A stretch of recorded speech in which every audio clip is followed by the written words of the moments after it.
Hello. Hello. বোন আপনি কি রানী দাস বলছেন? হ্যাঁ। বোন আমি তারিক বলছিলাম। আহ, আমি লন্ডন থেকে। আহ, আপনার ঘটনাটা তো সারা দেশের মানুষ দেখেছে এবং কম বেশি সকল মানুষ জানে। আমি আপনার সাথে কথা বলতে চাইলাম শুধু এতটুকু বলার জন্য যে আপনারা এই বাংলাদেশের মানুষ এবং আপনাদের সাথে যে অন্যায় হয়েছে বা আপনাদের প্রতি যে অন্যায় হয়েছে, আমাদের দল আপনার পরিবারের পাশে আপনার পাশে থাকবে। যতটুকু সম্ভব আপনারা যাতে ন্যায় বিচার পান, আমরা সেই সর্বোচ্চ চেষ্টা করব। এই মুহূর্তে বোন এতটুকুই বলার জন্য আমি আপনার সাথে কথা বলতে চাইলাম।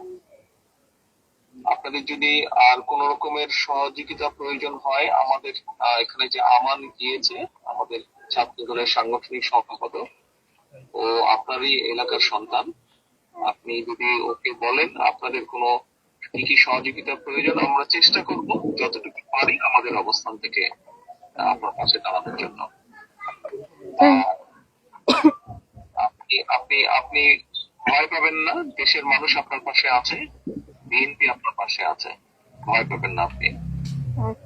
তাই আমার স্বামী তো, আমার মেয়ের ধর্ষণের বিচার চাইতে যাই আমার স্বামী তো মার্ডার হয়ে গেছে। এখন আমার এই 3টে সন্তান নিয়ে আমি কি করব? আমার তো কোনো নিরাপত্তা নেই। আমার পাশে আমি কিভাবে খাবো, কি করব? আমার তো সেরকম কিছু নাই। আমার আয় রোজগারের মানুষই আমার মাঝে ফেলাইছে। এখন আমি কি করব? আমি আমার নেতৃবৃন্দকে বলেছি, আমার নেতৃবৃন্দ ওখানে যাচ্ছে, আমান ওখানে আছে। আমরা আরো আমাদের দলের সিনিয়র নেতা, মানে আরো বড় নেতাদেরকে আমরা বলেছি আপনার সাথে যাবে, কথা বলবে এবং আপনার কি কি সহযোগিতা প্রয়োজন আমাদেরকে বলবেন।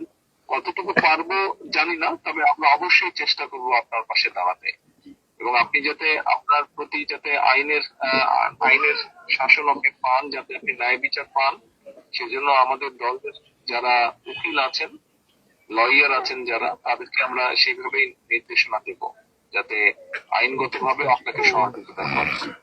আমার স্বামী মারা গেছে আজকে 6 দিন হয়ে গেল, কিন্তু এখন পর্যন্ত পুলিশ কোনো আসামি ধরতে পারলো না। পুলিশ এখন কি করে, তদন্ত করে না কি, আমি তো সেটা জানি না। আমি তো আমার স্বামীর সঠিক বিচার আমি চাই। আর আমি এই 3টে ছেলে পোলাপান নিয়ে আমি কি খাবো? আপনারা আমার পাশে থাকবেন। আমার তো কোনো পরিবর্তন নেই, আমার কোনো কিছু নাই, আমি কি করব? আপনি টেনশন করেন না, আমরা একটা দেখি আপনার জন্য আমরা কি ব্যবস্থা করতে পারি। আপনি বাচ্চাদেরকে নিয়ে যে টেনশনে আছেন, ইনশাল্লাহ আমরা একটা ব্যবস্থা নিশ্চয়ই করবো আপনার জন্য। টেনশন করেন না আপনি। আমাদের যেই ছাত্র নেতাটা গিয়েছে আমার, আপনি ওর সাথে কথা বলেন, ও আছে ওখানে, ও থাকবে ওখানে। এবং এর বাইরেও আমি আমার অন্য নেতাদেরকেও বলেছি, তারাও আপনার সাথে যাবে, কথা বলবে। আপনার সহযোগিতার প্রয়োজন আমাদেরকে বলেন, আমরা চেষ্টা করছি কতটুকু পারি আমরা করতে।